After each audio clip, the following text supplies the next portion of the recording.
الرحمن الرحيم.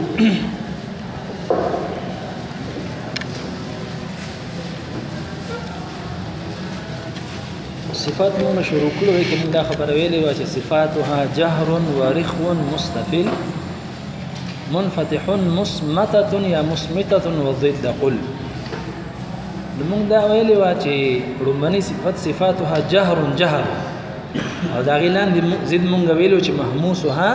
فحثه شخص سكت. بیا جهر ورخو رومني شرک موږ سره دویم صفات سو اخوته. لولان شركي دي شديدها لفظ أجد قطيم بكت وبين رخو والشديد للعمر. دي زي پر مونږ سبق ویلو مونږ سره په لومړني شرک بیا مستفل دویم حرف سره زی دریم صفته مستفل مراد استفال. بعضی علماء دي ته صفته استفال ویلي دي او بعضی علماء دي صفته انخفاض هم ویلي دي. ها ځکه د استفال مطلب د انخفاض لاندې. انخفاض معنی څه ده؟ یعنی انخفاض ضاد سره انخفاض. دا یو عالم دی الموضح کتاب لیکلی دی او مشهور دی په ابن ابي مريم سره او دا غبل خبره من اند راځي بیا درته کوم. نو هغه دی استفال ته څه ویلي دي؟ انخفاض. نو یا استفال یا انخفاض دې ته ځکه ویل شي چې دا حروف کله مونږ ادا کوو نو د جبې جړ دا تالو طرف ته اوچتېږي نه. د جبې جړ تالو طرف ته نه اوچتېږي بلکې لاندې ناست وي لاندې پروت وي. دې وجې نه علامه مکي رحمت الله علیه په خپل کتاب الرعاء کې فرمایي چې دې حروف ته مستفله ځکه وایي چې آواز او جبه دا دوانه نو چتیږي. आवाज او جبه دوانه نو چتیږي دوانه پاتې کیږي. نو استفال ویل شي لاندې ته. استفال څه ویل شي؟ دا حروف چې کله مونږه دا کو د جبه جړ سوي لاندې وي د جبه جړ لاندې وي. د دې زید مونږ سره دی استعلاء. زید مونږ سره سره استعلاء ویل شي طلب د چتوالي ته او دا حروف چې کله مونږه دا کو نو د جبې جړه دا بره طرف ته سکیږي چتي. جزيري رحمت الله علیه شعر ته وګوره فرمایي وسبع علو خص ضمط قذ حصر. وسبع علو یا علو دا عین زبا پیش او زیر دوانه سیدی ښه. لیکن په نسخو کې چې کوم راغلي پیش سر راغلي دي علو نو جایز پکې علو زیرم. وسبع علو او حروف دا استعلاء والدي وحروف علو استعلاء علو عالي وچتوالي تویل شي. دي حروف کې د جبې جړ بره طرف ته اوچتېږي د جبې جړ نو ځکه ورته مستعلیه وي. او د استعلاء معنی د ارتفاع وچتوالي. وسبع علو وحروف دا استعلاء والدي تلبد وچتوالي والدي خص ضغط قض خص خاصات ضغط ضاد غين طا قض قاف ضا حصر. فدي مجموعه کې بندي فدي مجموعه کې دا خبره یو لیکل چې بندي حصر. د دې وجنه کړی دا چې وختي تاسو ته ما د کوم عالم نوم واغستو ابن ابي مريم ده كتاب دي الموضح في وجوه القراءات وعللها. غټ کتاب دې درې جلد کې دي. نو په دې اولنی جلد کې د حروف او مخارج او صفات دا ذکر کړی دي. نو هغه چې کله دې مستعلیه حروف ذکر کې دی وی دا و حروف دي مستعلیه سودی او بیا وی مدینه ولا وسرا عین او حام زیاته کړی ده. مدینه ولا وسرا بیا دی وی چې حروف مستعلیه نه دي. المزح کې سوي حروف مستعلیه سودی عين وحايم وسر سوا کړی دي. جزري سي بوینا خصه ضغط قسك عصر بندي بند معنی چې بل پکې نشته بس. خبره پوهیږئ تاسو معنی د حروف سره د دې علماء مختلفه معنی کړی دي. خص دا ویل شي د بانس کورته هغه کور چې د بانسونو نه جوړ شوی. دا عبد الله ابن مسعود رضی الله تعالی عنہ شاګردو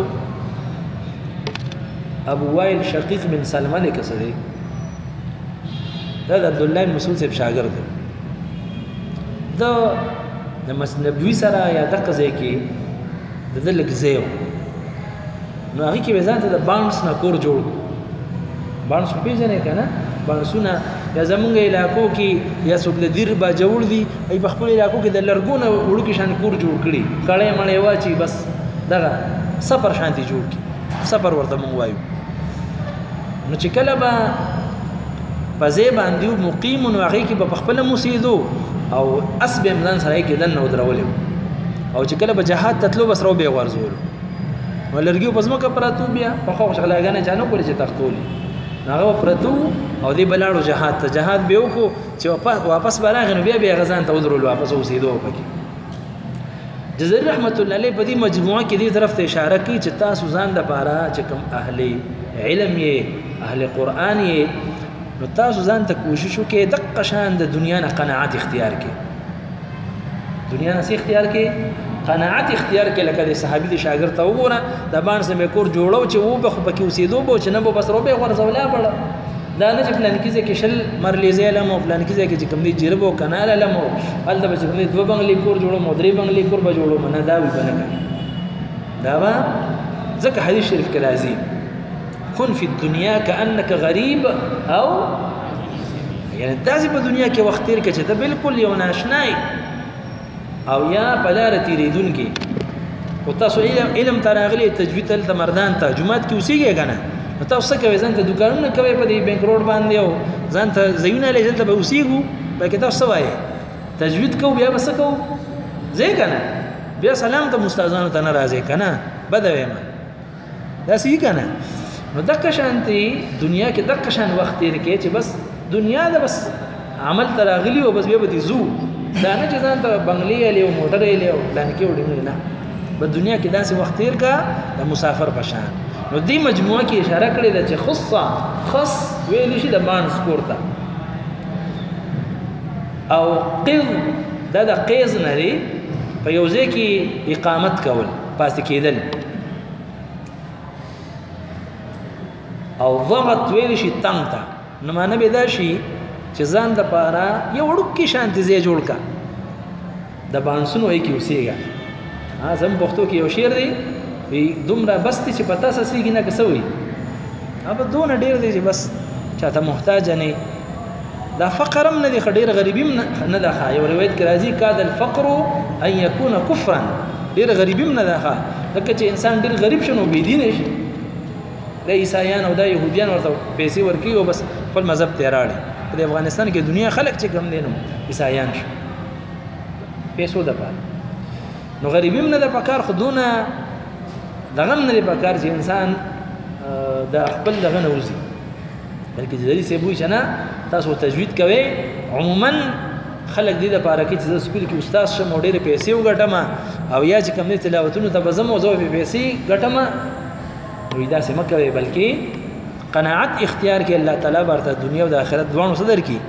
خوشحالي درکې ګټه خبره ده صحیح شو نو بعضي علما خو دغه معنی کړی ده چې د دنیا نه قناعت اختیار کا مختصر ځان ته ځای جوړ کا او بعض علماء معنی کړی دا چې د ګرمۍ په وخت کې چې نور لګي نو نور تب کېنه ما چې نیم نور تناسي او نیمه سوري تناسي روایتون کې دغه نه من راغلی لکه عموما په دې جمی کې خلکو داسې کړی وي چې دا سری نور ته کړی او د خپې سوري ته وي سوري خپې ته کړی وي او نور چې کوم نه خو ګډ وډ کړی وي ځان داسې مکوي مکمل یا نور ته یا مکمله سوري ته نور علماء نور مانیم کړی دي خو بس دونه کافی ده نو مستعلیه حروف چې کې استعلا ده او دا حروف د استعلا ده وزن ډک ویل شي غټ ویل شي دا څونه دي